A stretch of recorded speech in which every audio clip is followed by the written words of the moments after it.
My mill hates me and my kids, and I have no idea why my husband and I have known each other since we were teenagers. Life took us different directions for a while, but we reconnected 3 years ago, and it was like no time had passed. When I met him again, his mom was living with him. I didn't think anything of it. It wasn't like he was living with her. He wasn't a mama's boy. He disagreed with her often, but always stayed respectful to keep the peace. About 3 months into youth dating, they got into a fight. He lived in a rough neighborhood, and she wanted him to build a privacy fence in his front yard to block out the neighbors. It wasn't even allowed by the city. He refused, called it ridiculous, and she blew up, packed her things, and moved out. And the next day, they were fine again. That should have been my first red flag. Fast forward 6 months to Easter 2024. She invited us over to help her move again, her second place in less than a year. She had made Easter baskets for all her grandkids and wanted to give one to my stepdaughter, who was 5 at the time. My husband asked if she'd made anything for my kids. I have 3 of my own from before our marriage, 13, 12, and 8. She said no, I didn't think about them.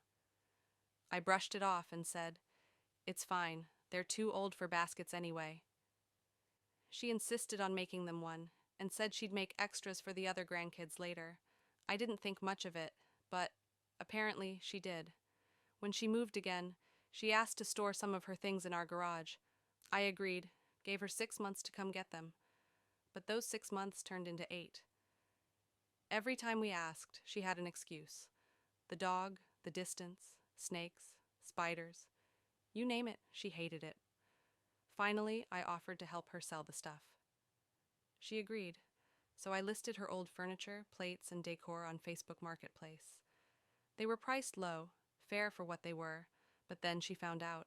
She called furious, demanding higher prices. I told her some items were already sold, and that if she wanted to price them herself, she should have come and done it. Apparently, that was the beginning of my villain origin story. Then came Thanksgiving. It was our first holiday together with my husband's entire family. His mom wanted a photo of all her grandchildren. My husband asked if we could also get a second one that included my kids, his stepkids, the ones he loves and helps raise. She scoffed. No photos were taken. Later that night, my husband got a text from her, one so vile he refused to tell me what it said. All he said was, "She's no longer invited to the wedding, and I'm done with her." A few days later, I asked to see the message.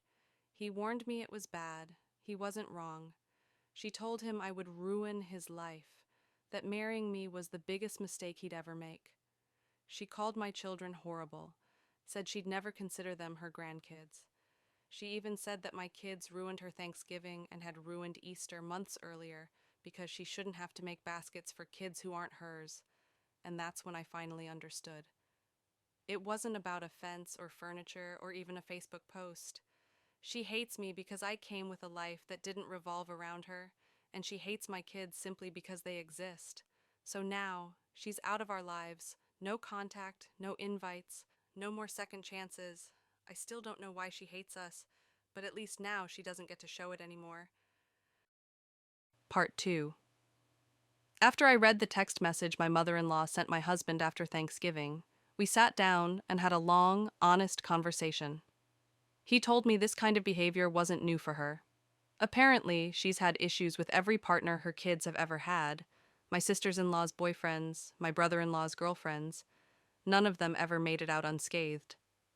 She's always been unpredictable, angry, full of unsolicited advice that makes 0 sense, and somehow convinced the whole world is out to get her, especially men. But this time was different, because this time, she went after me. And worse, she went after my kids. My husband told me straight up, he was done. He wasn't going to tolerate her cruelty anymore. He wasn't going to keep the peace this time, and I agreed. I told him that if she ever wanted to be part of our lives again, or even see our kids, including my stepdaughter, she would have to apologize to me in person. And apparently that's something she never does. She doesn't apologize. Ever. Not even when she's dead wrong. So I wasn't exactly holding my breath. Still, I kept thinking about it. I kept asking myself, what could my kids possibly have done to deserve her hatred? They hardly spoke to her. They're just kids. Loud, messy, silly, normal. They never disrespected her or even interacted with her much. It's heartbreaking because my youngest, who's 8, doesn't really understand what's going on. But my older two, 12 and 13, they've heard things. They're smart, and unfortunately, they get it. They've overheard conversations, even if we tried to shield them. And it kills me that they know someone out there, someone who's supposed to be family, just doesn't like them. Now, I'm a pretty calm person. It takes a lot to get me angry. I try to live by strong moral standards. My faith means a lot to me. So when she'd go off on her rants about random people or family drama, I'd just smile politely and stay quiet. I wasn't rude. I wasn't fake. I just didn't feed the chaos. And maybe that's why she didn't like me, because I wouldn't play her game. Anyway, fast forward to about a month before our wedding, March 2025. I decided I didn't want to be the reason she wasn't invited. I wasn't ready to forgive her, but I also didn't want to create more damage between her and my husband. So I told him to have one of his sisters invite her. They did. All of them did. And on the big day, drumroll, no MIL in sight. Did it sting for my husband? Sure.